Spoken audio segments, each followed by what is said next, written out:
Everyone, সকাল সকাল পুজো হয়ে গেছে আমার। দেখতেই পাচ্ছ আমার চুল পুরো ভিজা, আর আমার ফেসে কিচ্ছু এখনো অবধি করা হয়নি, কারণ সবে পুজো দিয়ে উঠলাম। পুজোর পরেই সব কিছু করি আমি। তো পুজো টুজো দেওয়া হয়ে গেছে, এখন একটু নিজের স্কিনকে একটুখানি যত্ন নেব, দেন ব্রেকফাস্ট বানাবো। আর ব্রেকফাস্টে কি বানাচ্ছি সেটাও আমি তোমাদের দেখাবো। চলো টাটা। এই টোনারটা আমি অ্যাপ্লাই করে নেব, নিউ লিয়ারের এই টোনারটা। এটা আমি ফেসে অ্যাপ্লাই করবো।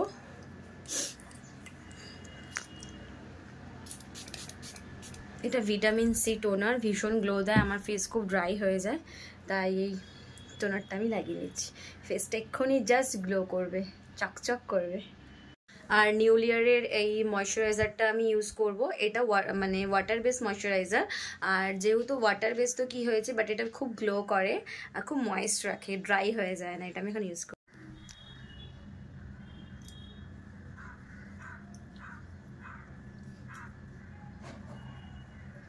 সারাদিন আমার ফেসটাকে প্রচুর ময়েস্ট করে, খুব সুন্দর রাখে, গ্লো করে, আর আমার ড্রাই হয়ে যায় না স্কিন।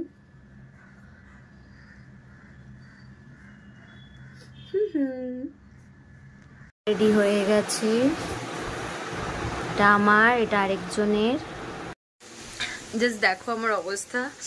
সামান্য দুটো পেঁয়াজ কেটেছি, চোখ থেকে হড়হড় করে জল পড়ছে। এই জন্য আমি পেঁয়াজ একদম কাটতে চাই না, বাট কি করব, আমাকে করতেই হয়, পেঁয়াজ কাটতেই হবে। আমাকে কিছু করার নেই, কারণ আমাকে ঘরে কেউ করে দেওয়ার নেই পেঁয়াজ কাটার জন্য। তো সব কাজ আমাকেই করতে হয়। এই যখনই পেঁয়াজ কাটি তখনই এরকম থরথর করে জল পড়ে চোখে। আলু ভাজছি, বলেছিলাম তখন যে ব্রেকফাস্ট রেডি করব। তো পাস্তা বানাবো, ওই জন্য আলু আর পেঁয়াজটা আগে ভেজে নিচ্ছি, কারণ পাস্তাতে আলু না দিলে ভালো লাগে না। আমরা একটু আলু পছন্দ করি সব কিছুতেই, তাই পাস্তার মধ্যে একটু আলু দিয়ে বানাবো। এখানে পাস্তা সেদ্ধ হয়ে গেছে, বয়েল হয়ে গেছে। মানে এই বাটির মধ্যে, এই যে বাটিটা আছে, এবার মধ্যে একটু ছাঁকতে দিয়েছি, জলটা নিংড়ে যাবে, তাহলে এটা ড্রাই হয়ে যাবে। এটা হচ্ছে পাস্তা মশলা। এই পাস্তা মশলাটা দিলে একটু টেস্ট বেশি ভালো আসে। যা পড়ে গেল চুল। পাস্তা মশলা দিলে টেস্টটা ভালো আসে। তো পাস্তা দিয়ে দিয়েছি, আলুটা আগে ভেজে নিয়েছি, আলু পেঁয়াজটা।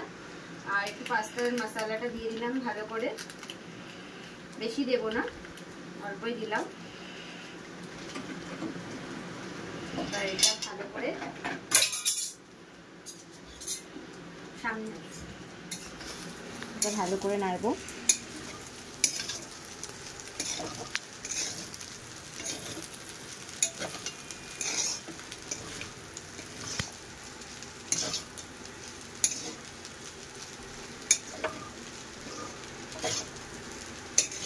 টমেটো সস দিলে টেস্টটা আরও ভালো আসবে, বেশ একটুখানি অন্যরকম হবে খেতে। আলাদা করে দেব না, একেবারে দিয়ে পাস্তাটাকে নাড়বো।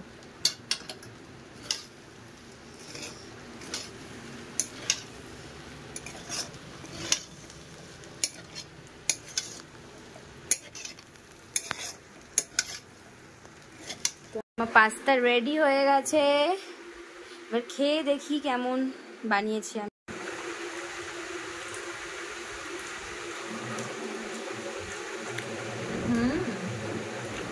ভালো বানিয়েছি, খুব রিচ হয়নি, লাইটই ভালো লাগে পাস্তা, দারুণ হয়েছে। নিজে বানিয়ে নিজে প্রথমে